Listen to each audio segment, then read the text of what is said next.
भाई संत डाला जिंदाबाद जिंदाबाद जिंदाबाद।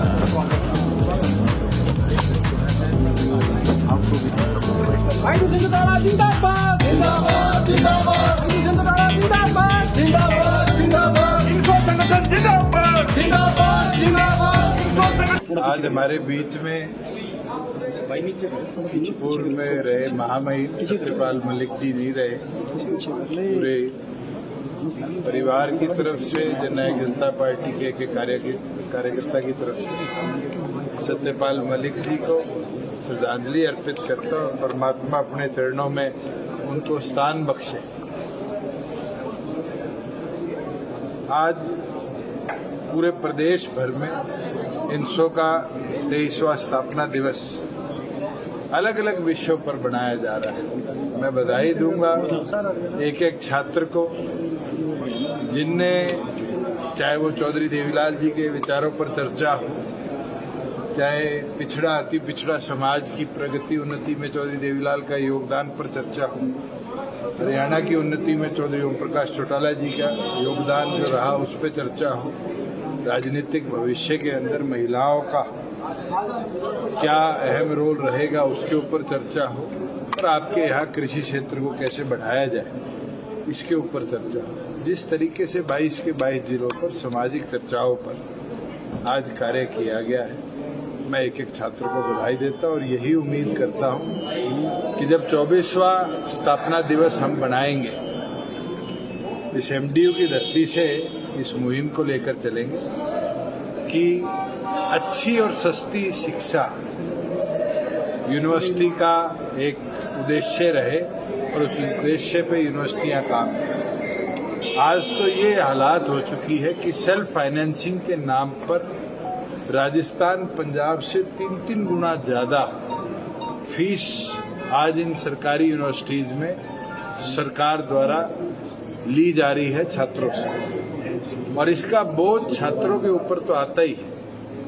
उनके फंड्स में कटौती भी साथ के साथ करी जा रही है। तो हमारा तो यही उद्देश्य है कि जब हम अगले साल 24वां स्थापना दिवस मनाएं तो हरियाणा के अंदर हायर एजुकेशन, अच्छी और सस्ती शिक्षा को अपना मूल उद्देश्य बनाकर आगे ले जाने का काम करें।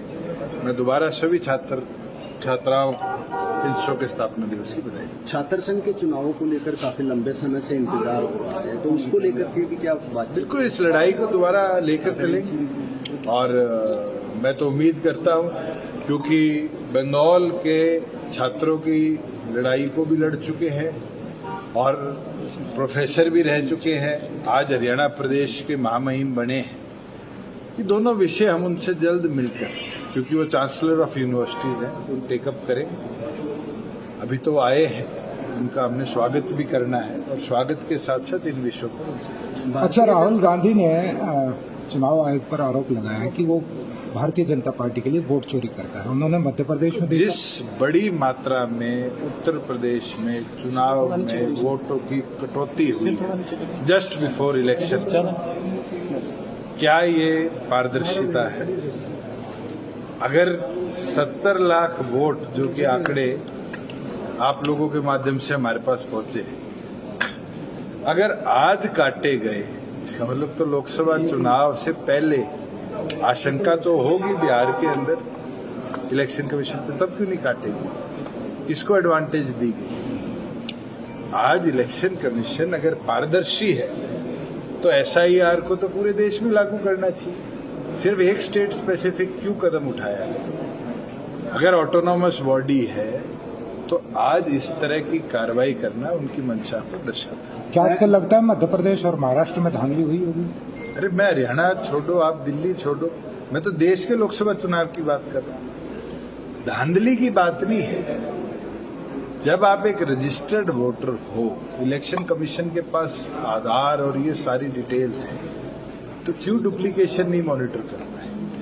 और अगर डुप्लीकेशन मॉनिटर्ड थी तो लोकसभा में क्यों नहीं काटे गए वोट? इसका मतलब तो वेट एंड वॉच किया, जिसको फेयर प्लेइंग एडवांटेज बीजेपी को जहां चाहिए थी वहां दे दी, और जहां उनको नुकसान होना था वहां काट। दुष्यंत जी, भारतीय जनता पार्टी जहां सीटें आ रही वहां उन्होंने अब अपने एक एक विधायक की ड्यूटी लगा दी है, तो क्या जो वहां जनप्रतिनिधि है क्या उनके साथ भेदभाव नहीं है? क्या भेदभाव?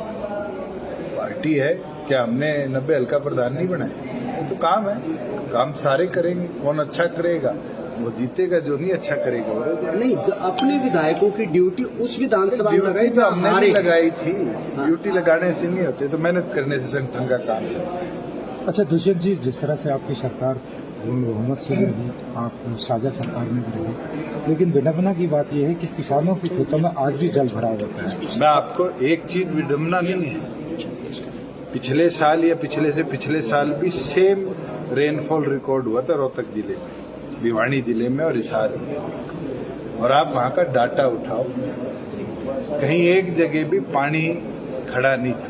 हमने स्पेशल पंपिंग करवाई थी, हमारी ड्रेन्स को टाइमली सफाई करवाई थी, और घग्गर जो हिसार घग्गर ड्रेन है उसके माध्यम से सारा पानी की निकासी घग्गर में करवाई थी। आज मैं आया हूं अभी सामन जाके, मुंडाड़, बास, ये बेल्ट देख के, मतलब ऐसी हालत है कि सरकार के द्वारा मोटर दी गई, और वो भी कौन सी, जो एक खेत से दूसरे खेत में पानी डाल रही। ये तो सीरियसनेस है गवर्नमेंट की कि फार्मर के प्रति आज तक मुख्यमंत्री ने हेलीकॉप्टर से राउंड करके ही देख जाते कितने हजार एकड़ आज प्रभावित है। रोहतक तो वो आए हैं, मगर जो प्रभावित एरिया है उसकी तरफ जाने का काम नहीं। ये तो अस्थायी बंदोबस्त हुआ, परमानेंट इसका बंदोबस्त? परमानेंट के अंदर भी आपको याद होगा, मैं लास्ट ग्रीवेंस में आपको डाटा दे के गया था, 1170 करोड़ से ज्यादा हमने मंजूर करे थे, और जिसमें 400 करोड़ रुपया इस रीजन के अंदर पाइपलाइन लेइंग का था। अब उसका टेंडर नहीं होगा तो किसका फेलियर है?